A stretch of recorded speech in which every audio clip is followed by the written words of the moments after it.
Welcome to Crucible Cloudworks Live. My name is Chris, and each week we'll be interviewing professionals in their respective fields to get a behind-the-scenes look at what their day-to-day life is like and what it took to get there.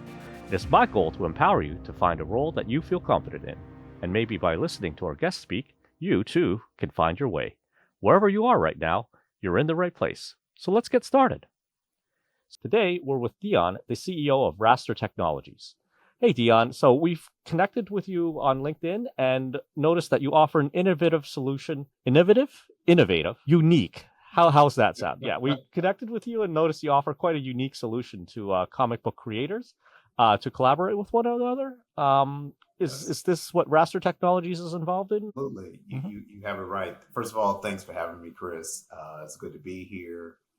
By the way, I love the guitars in the background. Those are super. But yes, so Raster, we created Raster a number of years ago. And really the premise was to empower indie comic creators with tools that would help to protect their IP, monetize it better, give them some more options through licensing and peer-to-peer sales. Also, more data insights and more effective collaboration with the peers that they produce with, as well as the consumers and fans that enjoy their works. So our job was really to create some software that would be programmed with business logic to kind of what we like to say is kind of cheat for them, right? Okay. They're really great at comics and they're great at visual storytelling, and we want to help them with the business side of things.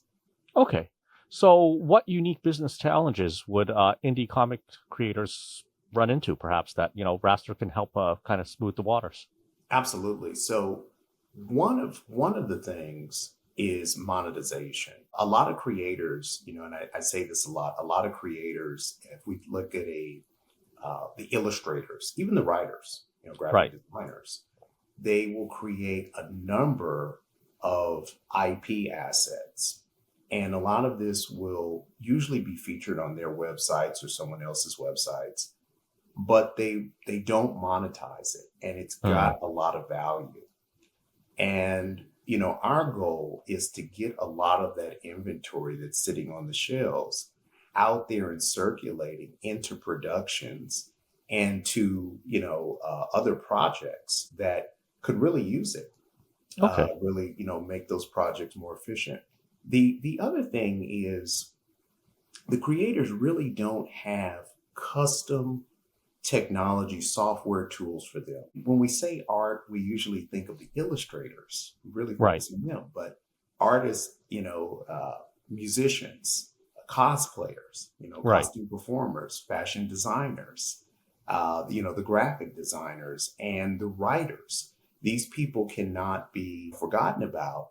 And there really aren't enough custom tools that really allow for the collaboration that they need and collaborations that they can have. I guess to use an example, perhaps that may show off her age, number one, but also perhaps is a little more accessible. Is this similar perhaps to what George Lucas ran into in the first Star Wars movies when he didn't realize the power of the the licensing properties that would be available at the time? Is it similar to that, or are you helping creators explore these new avenues? So yeah, that's a very interesting comparison. I have a friend who's in love with Star Wars, and I think that comparison we'd have to ask him about. However, what we find is that creators typically are kind of overlooked. The indie creators, small creators, are overlooked for the deals. And as far as we're concerned, they make up the majority of the deal space. You're right. And there are a lot of values there. Well, there's no one that's really in the space that's helping to quantify and really show larger companies what these values are, so that larger companies can tailor more of their products and services and contracts and collaborations and fit them to these smaller creators. And so our work really is to expose them to licensing Right. earlier. Whereas, most people, if you're not cherry picked, where, say some agent looks in and says, wow, that's great. Let's contact this person. Let's get Mm. it on Netflix or something along those lines. It's not until that creator has built up some commercial success and brand recognition that then a lot of other organizations, larger organizations, would be interested in taking the shot with them and bringing them into that commercial space. Understood. Okay. Yeah.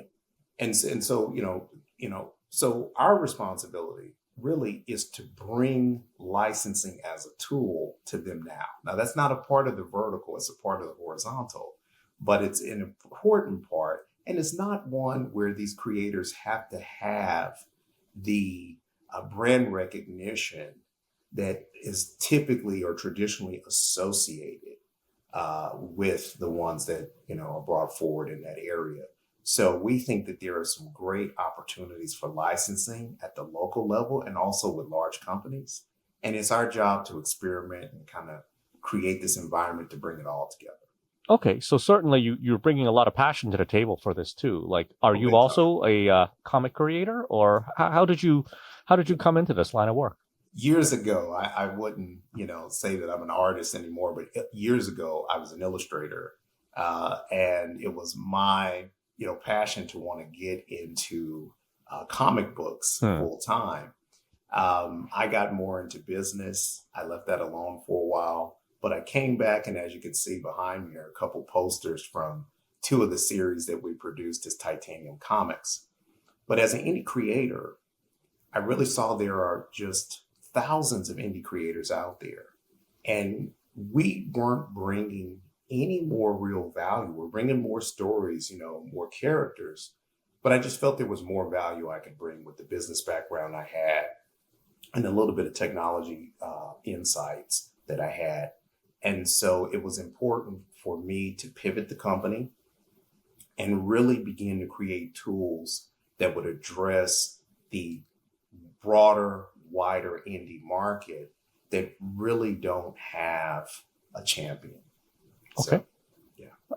That makes sense. But then to try to factor in some of your unique technological approaches to solving this problem, I mean, do you have any background in technology yourself? I mean, did you grow up using computers when you were an illustrator? Yes. Did you, use a Wacom tablet, or did you use the good old pencils, right? No, I don't think Wacom was around when I was illustrating. I'm a child of the 70s and the 80s. So, Okay.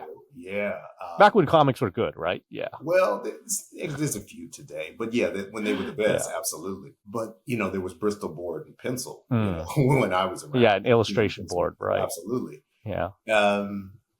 But in terms of technology, my guys are they are the linchpins in terms of the technological expertise. I'm more of a visionary. Right. Now, I've had experience with computers, for a very, very long time. And in my professional environment, I've had access to advanced technologies that I used with my work for the Department of Defense. So I've been around technology, but I've had to immerse myself into more, of course, to prepare myself to create tools for creators. Yeah, so it's always interesting to see how people kind of come into the technology field, right? And it looks like in your case, it's really your business background that drove a lot of it. Sure. I mean, and to speak to that business background, how did you and Raster find funding and partners to get started? It's probably a difficult pitch deck at first, right? So was there a secret to your success early? Well, there's no real secret, I suppose. The term bootstrapping is where we're at. We are self-funded, and I don't want to beat a dead horse, but I think it's very important that creators understand the statistical data relating to their success rate and possible failure rate, possible success and possible failure rate. For Black businesses, when it comes to angel, VC, private equity, we get less than 1% of the total funding. Now, when you look across venture capital, right before the pandemic, it was right around the same amount as the global gaming industry revenue, very close, if not a little bit past 200 billion. So Right. just imagine with what less than 1% looks like. It seems like it's, a lot, but, we're a group that make up, 13, 14% of the population. And we are the second largest employers of Black people next to the federal government. Right. And my team is definitely, we're very diverse on my team, international team. But we've had to bootstrap. I have been, I would say, surprised at technology backers, in the VC and the angel environment, Yeah. both in Europe and the United States, that have kind of looked past projects, not just my own, but others that really bring value over a lot of sensation and fluff. Yeah. Well thought out projects in the food tech space, the beauty and hair care environment, in the digital and physical marketing environments. I'm surrounded by brilliant entrepreneurs I think are more brilliant than myself, and it is a tough climb up, but a lot of us bootstrap. And so I funded the company. I funded Titanium. Hmm. I funded all my businesses. Right. In my life, I think I've started probably 15 businesses. So I'm not like a obsessive serial entrepreneur, but I've had 3 large businesses, and this is the third one, being Raster. So, Understood. I think there's definitely more to be said at the end of the day for these bootstrapped businesses that have a tougher go of things. But sure.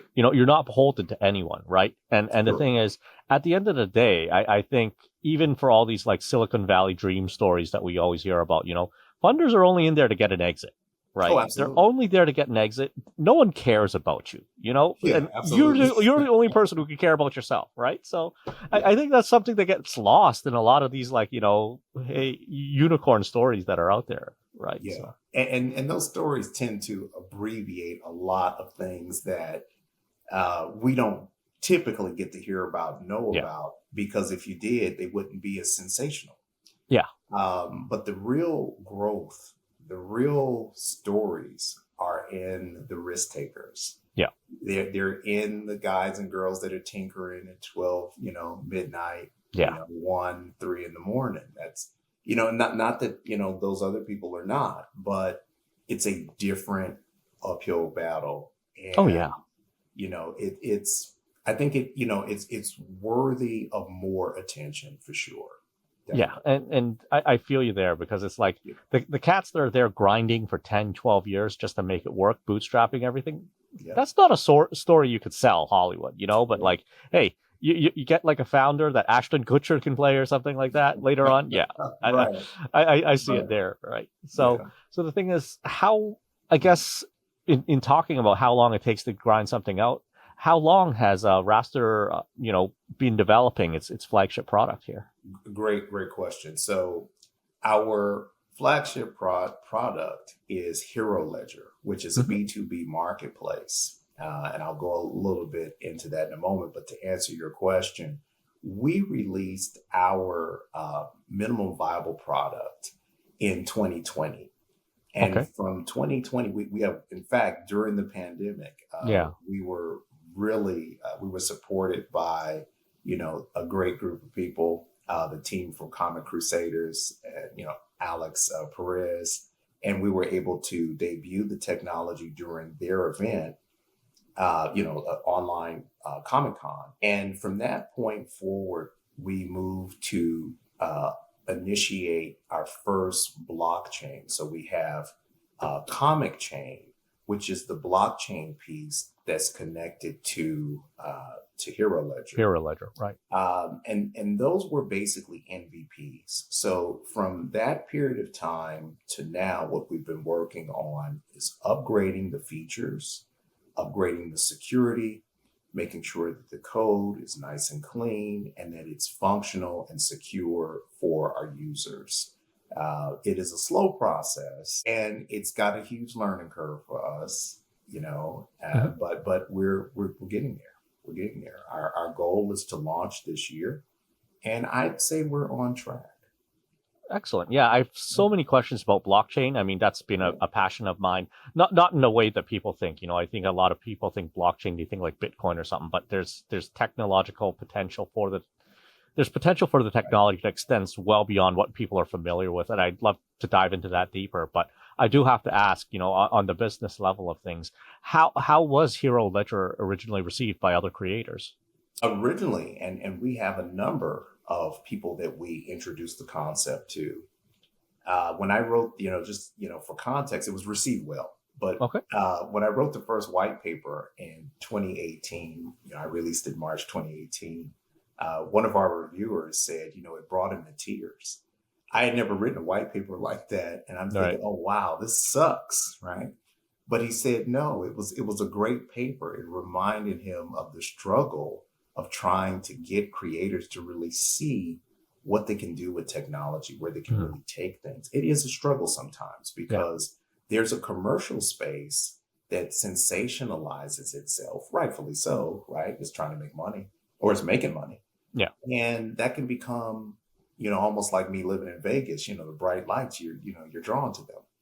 But the reality is, there's a lot of competition there. And sometimes it's better to get into the areas where there's a lot more white space. There are less people, in those areas to compete against, and you can have greater advantage. Well, when we introduce the concepts of what if you could license on your terms? What if, the licensees were really in your face to acquire or to license, lease and use what it is you have, would you position it for this? And we heard Mhm. yes. We asked them, what if you could take all that extra art while you're working or looking for, um, you know, uh, a job with Disney or a job with Netflix or Yeah. Sony, and you could get that art monetized and it wouldn't interfere with that. Would you do it? Yes. So we took time with the help of a very talented behavioral scientist to really talk to people and interview them, and then later on work with some data scientists to kind of crunch the numbers and really see what we were working with. So we did video interviews, we did written interviews, we did online surveys to really understand, and this is for creators around the world and creators Right. around the world, to really see what are the main areas that they all have in common where they're unable to really move forward, get that upward mobility. And the monetization and the licensing is a big one. And really what we saw from a overview is that, again, the larger companies kind of don't see this group because no one's measured the value here. So we did Mm. another survey. We went talking to some more creators to find out, what their spend is, how things are moving that they create and at what price, and who's buying it. And we're talking about billions of dollars annually, collectively, Right. on the IP that's created. And a lot of companies are missing this. Now, the blockchain part is about permanent records. If I tell you, hey, these guys are worth $7 to $10 billion a year, you're going to say to me, prove it. Right. Well, through our system, which captures that data and protects the records relating to those transactions and that data, we're able to do that. You don't have to take my word, and then I'm unable to pencil whip the information, to change it, to cook it. You're able to get legitimate outputs from their transactions that I nor my team can change. So it's better when you look at it and say, this is what's happening, probably more so than me telling you. Right. And that's what we want large businesses to see. We really want them to see the value that's here. We believe that there are a lot more opportunities that way, but Okay. we've gotten a lot of great reception, and we're happy, we're excited, we're anxious to move this thing forward because of it. So I want to get back to that point as well about the enterprise reception later, but to continue this analysis of Hero Ledger as a creator. So let's just assume that, I'm a creator. I want to begin to use, Hero Ledger and Comic Chain. How do I get started? Okay, great. So right now what we have is a registration page. Hmm. And the purpose of that registration page is so that we have our first group of indie creators that'll test the commercial version this year. So you would sign up to that, and I'll get a link.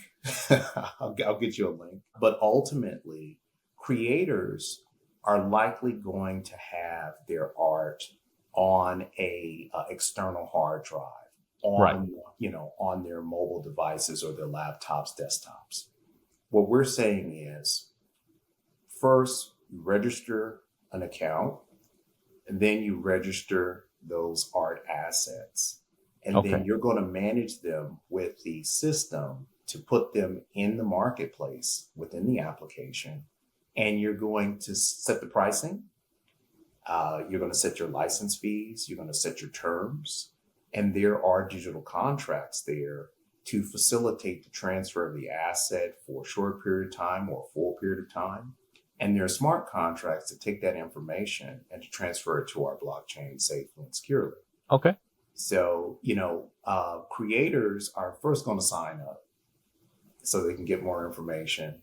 And then next, when the application is ready, they're going to register themselves, they're going to register their assets and begin to manage those assets through the marketplace. Understood. So without going into a lot of detail about what a smart contract entails in the blockchain space, I know that could be, an hours long discussion for later. Sure. I understand it, but to try to simplify it for listeners out there, a smart contract is essentially an open-ended contract. You could seal part of it, is which you're doing with the creators here, but you could also leave other things. So for example, if we had a smart contract, you were delivering 12 bushels of apples to me a day, we could leave something in the smart contract open, for example, for, hey, how those apples going to get to me, right? You can't carry them by foot. So we could open up that part of the smart contract for like a third party to come in. And I believe that's sort of what Hero Ledger's purpose is. You're exposing it to a larger environment. And with these smart contracts, you have other people that can come in and do fulfillment as part of this, right? Absolutely. And manage terms. Basically, Okay. is what you're saying is manage terms. Excellent. Whether that term is time, whether it's another asset or process. Yes. Right. And So, communicate that information to the blockchain. That's an important factor as well that's smart. right, because you need that public record. That's the only way Absolutely. that's the only way that smart contracts will work. That's the only way you Absolutely. can like guarantee that, so and so has signed and the like. So Yes. the question then becomes for the Hero Ledger marketplace, and you only have to say as much as you feel comfortable. You don't even have to say anything at all, right? But what sort of additional enterprises are part of the marketplace? What is it? Perhaps an example of a completed smart contract in which what sort of other enterprise would contact a creator through Hero Ledger's marketplace, perhaps? Very good. It's a great question. So one of the I would say tiers that we're talking to and that we're looking at are the small and middle tier studios that produce animation, that produce comics on a much larger scale, that produce Right. and distribute comics, that are even agents who are looking for artistic IP for projects, for corporations of some sort. It could be for advertisement. It could be for a number of reasons. And so our ability to speak with these groups and to get buy-in to say, hey, here's an avenue for you to find works and collaborate with their creators for a term and have some work already to use. And it's both thematic, it can be meet price and time requirements, as well as with the small creators. So, we really focus on the small producers and the medium-sized producers, but we want the larger producers, out there to see the data on this. Right. But yes, definitely agents, licensing agents, middle-sized publishers of books, YA novels. The list is large. I mean, pretty much anybody and everybody that's involved in some form of uh, media, entertainment, Right. visual narrative, even some of the medium-sized game companies, because we've talked to some of the smaller indie game creators, and they say this is great. This Yeah. this keeps me from having to create the sprite and focus on the story or focus on some other area of the production. So what we're trying to do is really work with those medium and smaller companies that have a bit more traction in the market to say, hey, you can cut your costs, your time, if you look into this window, which is our marketplace, and you're going to find some of the best stuff out there. So, Excellent. yeah, It absolutely. sounds like such an innovative solution, and like you said, in the old days, I guess an indie creator, they would have to worry about everything. I mean, Sure. it's not just about the art. They would have to worry about, hey, I got to find a local publisher, then I got to find a distributor, then I got to call the stores and see if my units have sold. It sounds like in this case, by using a blockchain marketplace, by using smart contracts, you could take care of a lot of those problems for creators. Third parties Yes. willing and able could come in, start even just bidding on different assets they see out there. Yeah. Yeah, absolutely. I mean, I know there's a big fear, or I should say anxiety, in many marketplaces when you look at what Yeah. people are saying about AI, oh, it's going to, kill our jobs. We're not here to eliminate jobs. What we're here to do is to create efficiencies between Right. players already in a market, and the proper use of the software technology along with the business leadership, and the business facilitation makes that possible. And so while some smaller creators will still access their agents to maybe get a book deal or an animation deal, on the other end they'll have some creations in their inventory where a medium or small project that is in gaming or in comics, they'll be able to distribute those in that direction and have additional income. The idea here is not just one channel, but multiple channels of revenue. We want them to have multiple streams of income. We want them to have Right. passive income. And when we look at this, if we treat it the right way, and this is advanced, and I'm not going to go into this too much. I'm not an accountant. If there are any people from the IRS watching, hey,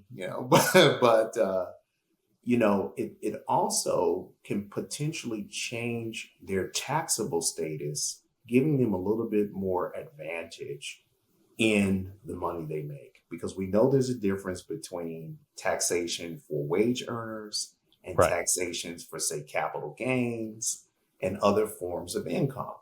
And so if they're exposed to other forms of income, if they're transacting and that yields another form of income, then they're going to have a different taxable situation. Right. And that could be very advantageous. Now, of course, like anything else, they would have to check with their professional teams on that, their professional service providers, accountants, Mhm. financial gurus. But this is a general understanding that many of us have. Wages are the highest tax. And, when we're already looking at a group that out of 100% in the US of what we call artists, Right. 83%, 83% make absolutely no money from what they do. Right. So we've got to change that. We've got to get the 83 into the slot of the 17%. Right. And that cannot be accomplished by simply getting a job with a major studio, Right. right? That's definitely going to get them a little bit, more money. They're going to be able to pay the bills, but they're sitting on gold mines that Yeah. they're not using properly. And we're here to say, look, take the time with this, and look at our environment. And HeroLedger and Comic Chain are not solve all, it doesn't solve all problems. We looked at a number of issues and we feel that the set of software that we're creating will address other things that these creators need. Right. But this is where we're starting. You know, you got to start somewhere. And this for us is a great place. And this marketplace is also unique. I want to point this out. We have some marketplaces out there that have allowed certain companies to backdoor and to build their large language models on. They've allowed some of the creators in that space to pretty much, you know, kind of unwittingly, unknowingly to infringe upon larger companies' copyright, rights in the Right. sense that, you know, if Lego hasn't given me permission and Marvel Comics hasn't given me permission, and I go and create this great, you know, new looking Lego with Captain America wrapper on it, you know, I'm infringing these guys' intellectual property. Right. And I could potentially create a situation where they think that the other one is trying to do a workaround from the contract they have to cooperate.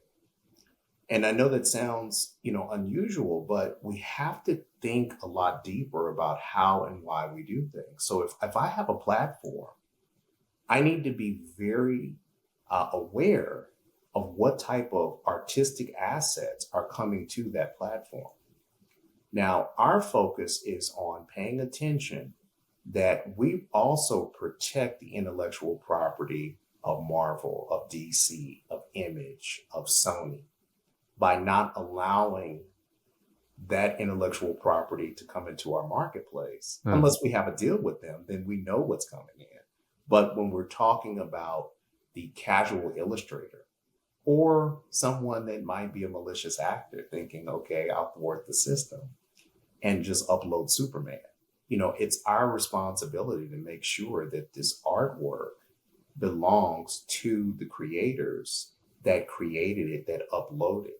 And so we do have some features and we've got some advanced technologies that we're working on to help us out with that as well. And we think that's where AI is going to be very helpful, not in, you know, we've done experiments where, you know, you take your characters and put them together and make a third character. That's fine. But where AI is helping us to identify gaps in security, we feel that that's a better use of the technology than with just large language models or, you know, Right.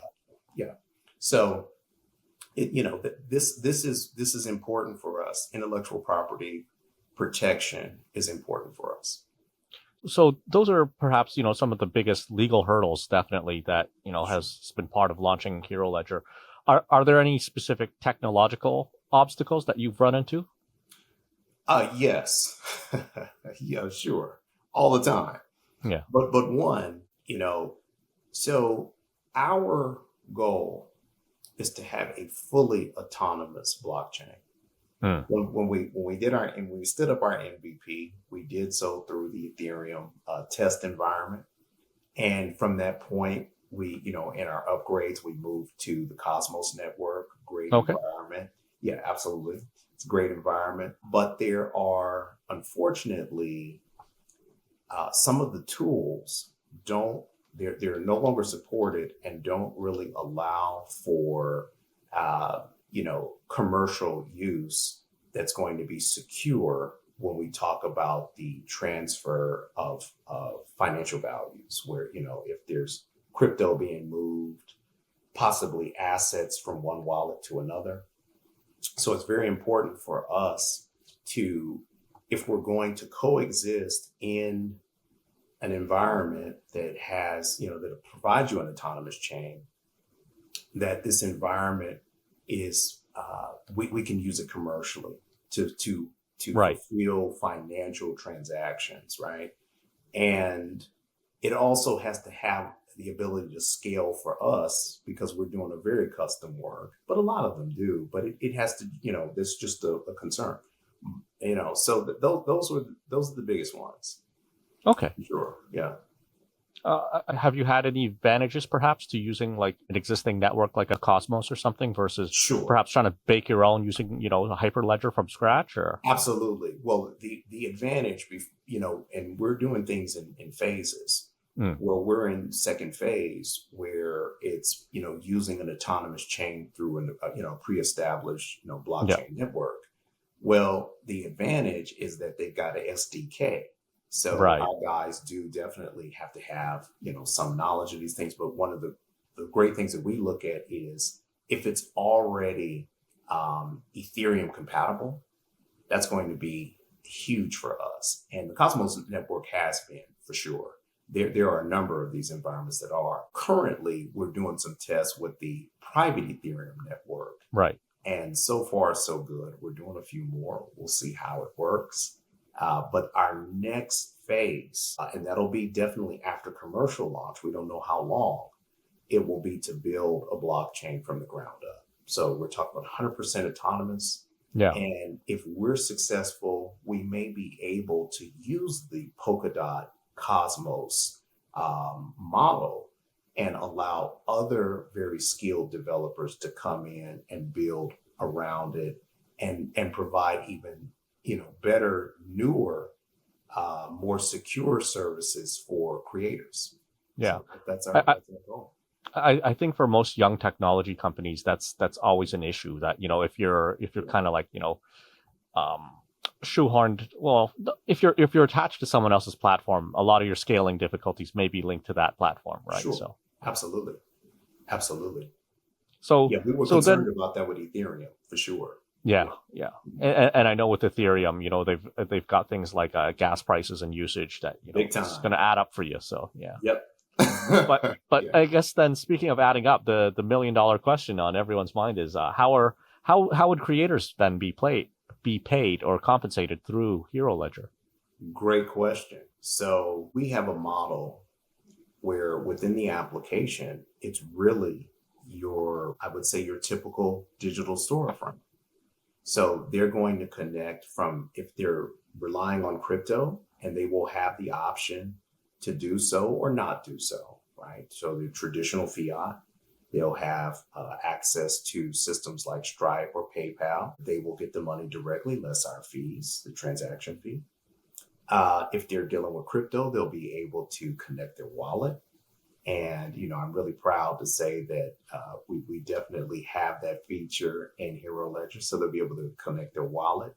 And we want to start creating some unique wallets, some unique financial tools where not only will crypto exchanges happen in those wallets, but also asset exchanges. So Ah, actual, IP, artistic IP being exchanged. But that's going to take some time, but we're looking at it and it is possible. We do know that, but we just have to get to the point of the resources. So yes, when we talk about the financial, being able to get paid for what you do, when somebody clicks the button for buy, they've got to have the ability, or they've got to have a wallet, a digital wallet, or another, card or pay instrument connected, and they're going to be able to acquire that asset. And that money, less the fee, is going to go to the seller. When it comes to licensing, similar, they're going to pay a license fee to use the product. And upon using that product, if they are successful with, let's say they purchase a character or they license a character, I should say, hmm. and they add that character to a t-shirt. Well, if they sell that t-shirt, they're going to owe the owner of that character a royalty for the use. And there's going to be the process of getting that money from the licensee back over to the licensor when it comes to royalties.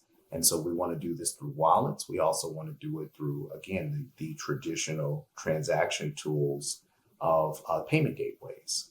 So that's how we're set up.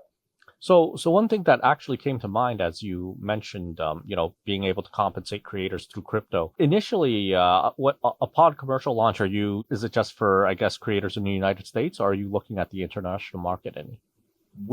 So that's a very good question. We really don't have any barriers. The Hmm. barriers are those of the countries. So we have seen some barriers, in fact. But to Yeah. answer your question, we welcome every small, medium, and large creator to our platform. We really do. We want the small creators to benefit the most, and we believe they can provide the most value and receive the most value. But we do know that there are challenges in, say, places like France and places like India. Yeah. When you look at India, crypto, you're not able to use it. So that's a feature that they will not have access to. And we're looking Okay. at the programming where when someone is trying to access our system, certain features are disabled, right? And then they can use the traditional payment gateway, Yeah. right? So for France, France is not a payment gateway issue or even a crypto use issue that I understand. France has a very unique set of circumstances where the government and really the art community at large, they're really against their artists selling the art, Huh. because when you sell it, you're going to assign all the rights to the owner. They're really that's frowned upon. So that would be an environment where we're going to spend more time talking about licensing, right? Right. That's the have your cake and eat it too.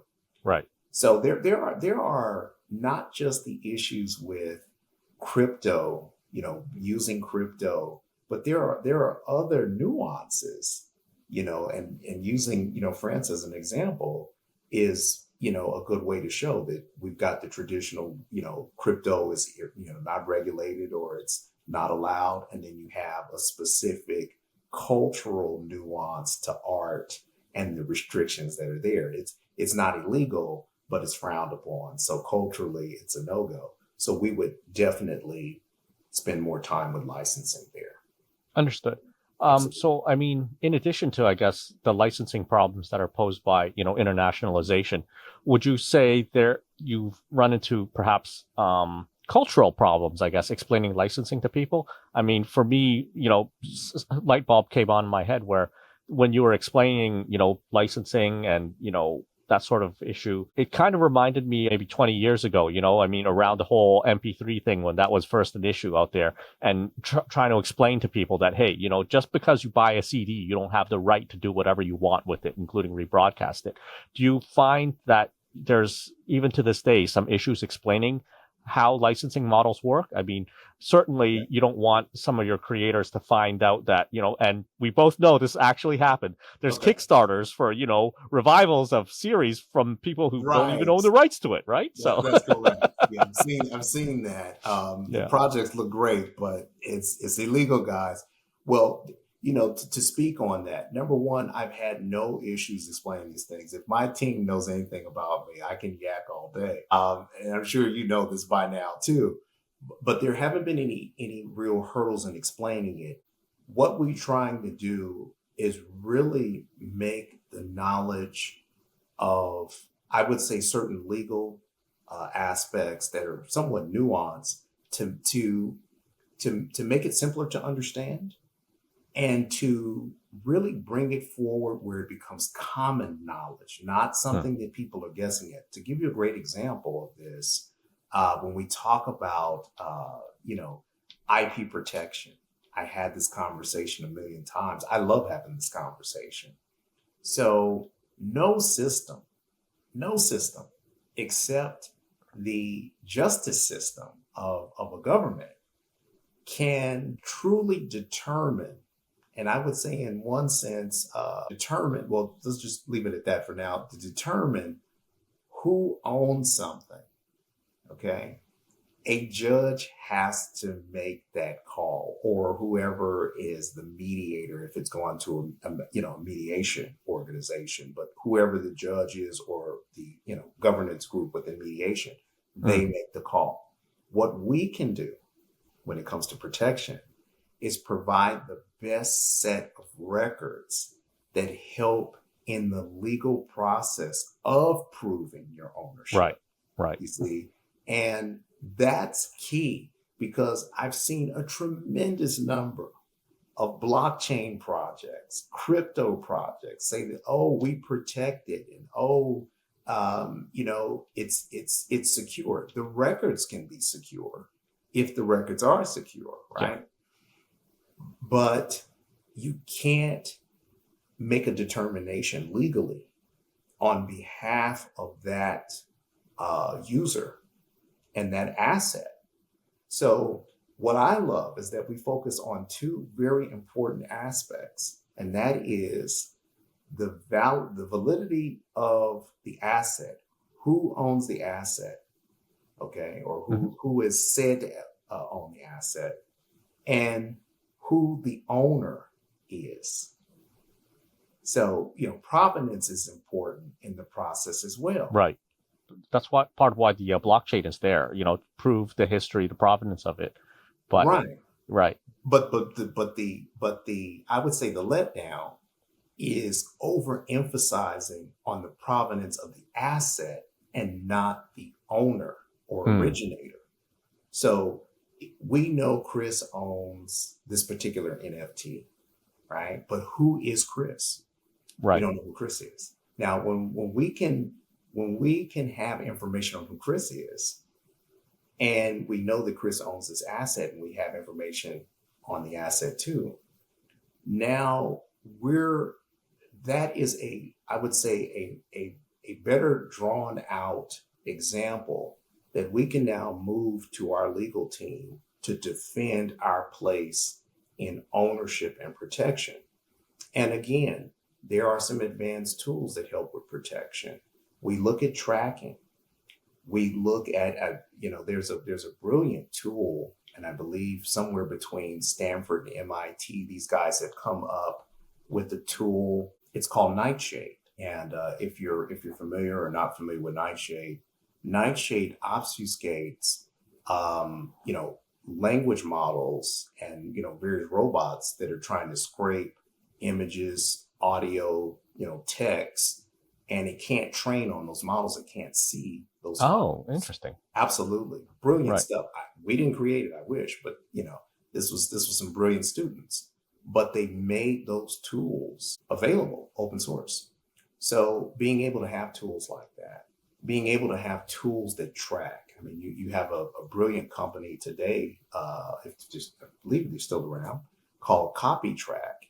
And it was really about tracing assets online. These kind of things are important and they're necessary. So, they don't have to be blockchain or crypto centric, but we do need to look at technologies that augment distributed ledger and cryptography.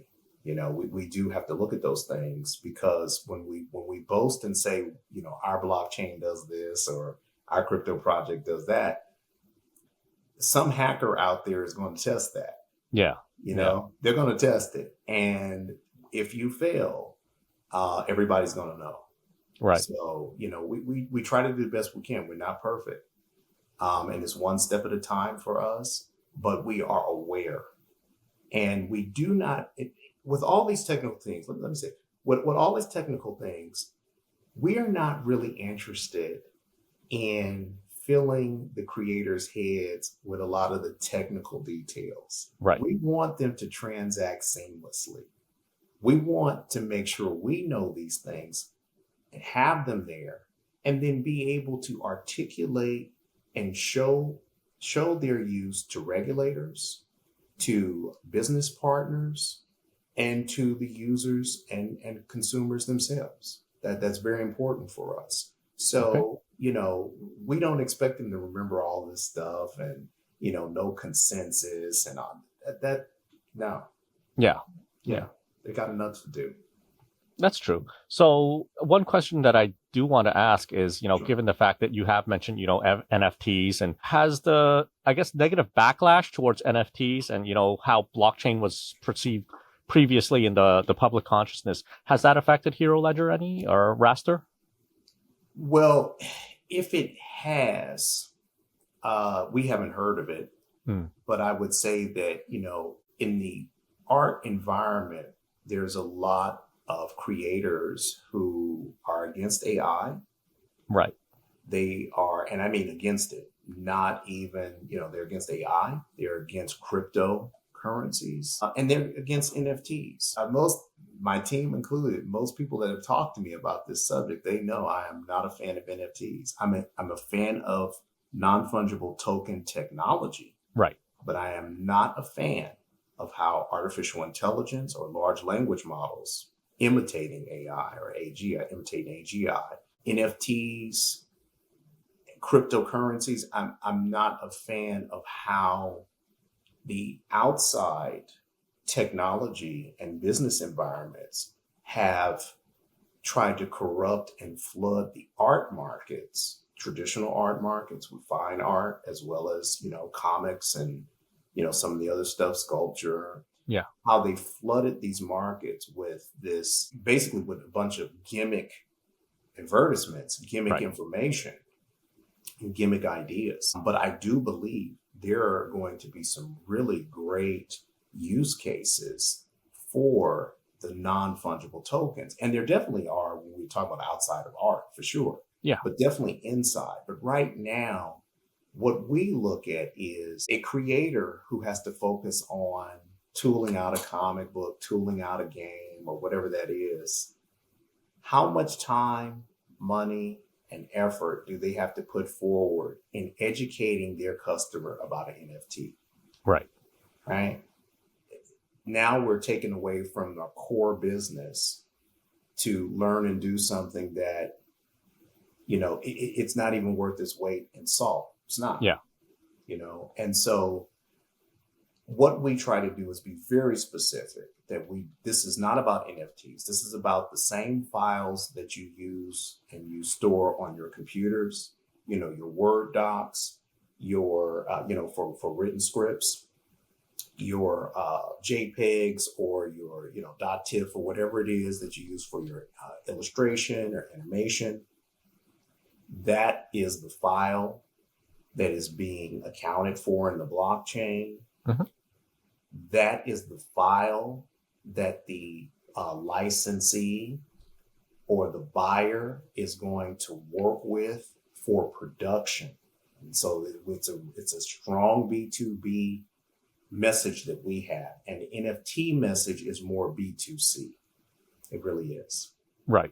Yeah. And I think the difference that needs to be in a lot of people's minds is, if there's a non-fungible token that's being used for something, it should carry value with it that's associated with something else rather than just be value for just its own value's sake, right? So sure, absolutely. Yeah, I mean, absolutely.